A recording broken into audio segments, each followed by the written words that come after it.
윤석열 정부 임기가 이제 절반이 지났습니다.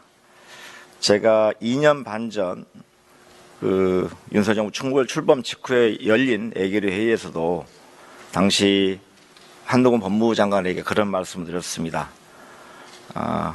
여당이고 야당을 떠나서 우리 윤석열 정부가 대통령이 잘하기를 바란다. 이것은 국민을 위해서 그렇고 대한민국의 미래를 위해서 그렇다. 이런 말씀을 드렸고요.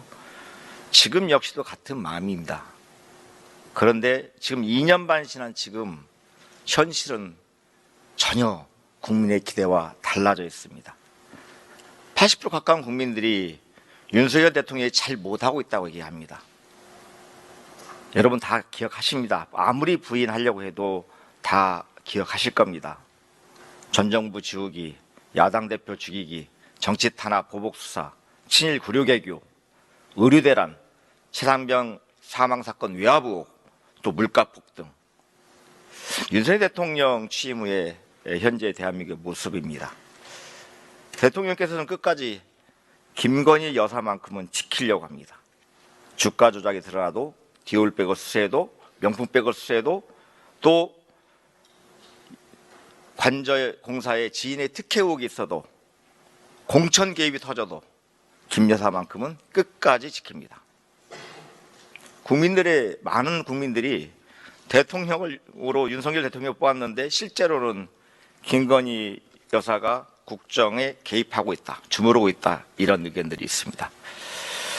사실 오늘 대통령 담화 기대도 안 했지만 혹시나 했는데 역시입니다. 총리님, 이 대통령 담화문 보고 오셨죠? 오시기 전에. 네, 봤습니다. 네. 이 담화 내용에 총리님이나 우리 그 내각에 있는 참모들이 의견을 좀 주신 적이 있나요?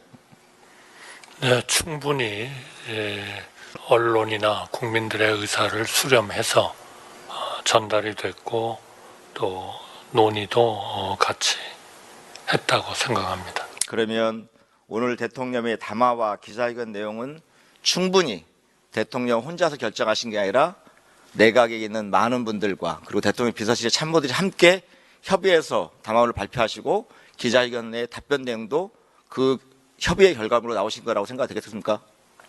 저는 기자회견의 하나하나의 내용은 보지는 못했습니다만 대부분의 내용들을 가지고 논의를 하시는 걸로 그렇게 알고 있고, 대통령께서 어제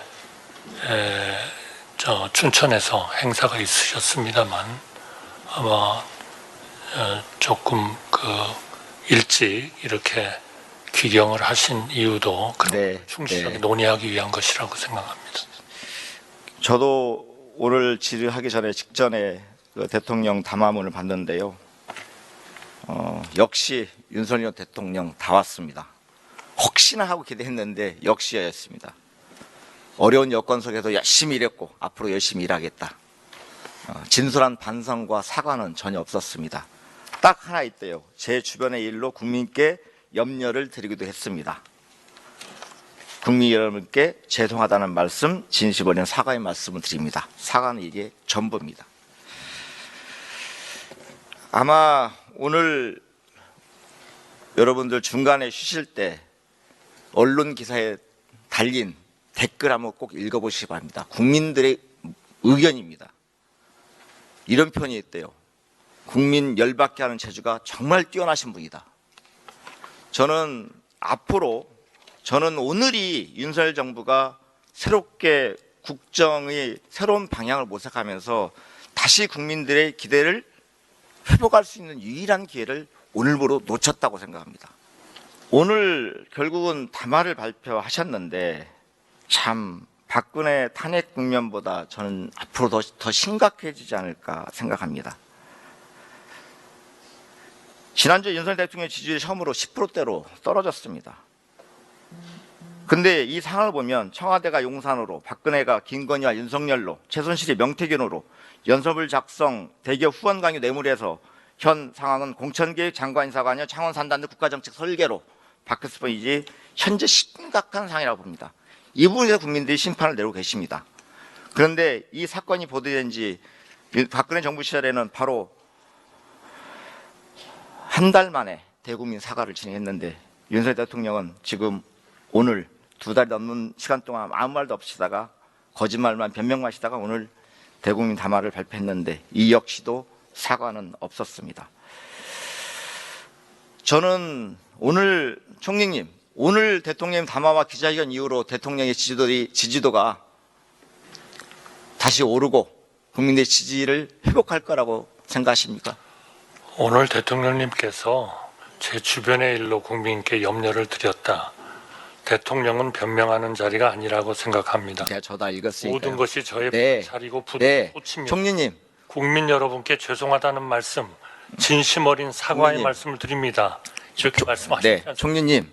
그래서 그러니까 의원님도 사과를 총리님. 하셨다는 거는 인정을 하시죠. 전체 중에 이 많은 페이지 중에 사과라는 단어 딱 한 번 들어갑니다. 그리고 누구에 대한 사과인지도 명확하지 않습니다. 국민 여러분께 죄송하다는 말씀, 어떤 부분에 대한 진심 어린 사과의 총리님, 말씀을 드립니다. 어떤 부분에 대한 제 사과인지가 주변의 없습니다. 일로 국민께 염려를 드리기도 하였습니다. 야. 분명히 하셨잖아요. 자, 좋아요. 다 그렇게 사과가 잘 됐다고 생각하시는데 총리님, 아니 그렇게 오늘 아무것도 오늘 인정을 안 대국민 하시면 담화로 오늘 어쨌든 대통령께서 국민의 지지가 철회되고 있고 10% 20% 이하로 떨어지니까 담화를 발표하시고 해명을 하신 거잖아요. 오늘 이후로 대통령의 지지율이 높아질 거라고 생각하시냐고요, 총리님은. 떨어지니까 하셨다는 그 자. 해석부터 틀리신 거죠. 그래요? 네. 과연 그럴까요? 대통령으로서 국민들의 의견을 수렴. 그러면 오늘 담화는 네. 대통령의 지지율 하락과 무관하게 대통령이 담화를 하신 거다. 아니 그러니까요. 또 무관하다고 말씀을 하시잖아요. 아니 금방 말씀하셨죠, 국민의 총리께서. 여론을 전부 다 수렴하셔서 하셨다 하는 말씀을 드리는 거고요. 지금 오늘 대통령 담화는 그 다음에 김건희, 명태균 논란 등 여러 가지 국정 혼란에 대해서 이분에서 소명하고 해명하고 사과하기 위해서 오늘 담화를 하신 게 아니라 아니죠. 국민들의 궁금증과 국민들의 생각을 다 수렴을 하셔서 국가 원수인 대통령으로서 저는 그렇게 설명을 하는 게 좋겠다. 오늘 하셔서 하신 오늘 겁니다. 담화를 보며 느끼는 것들은요, 참 우리 내각의 총리를 비롯한 내각 대통령 참모진들 정말 총사퇴하셔야 된다. 새롭게 일신하고 이 정도의 보좌 같으면 이 정도의 담화문을 준비하고 조언하는 이런 그룹 같은 대통령에게 일도 도움이 안 된다.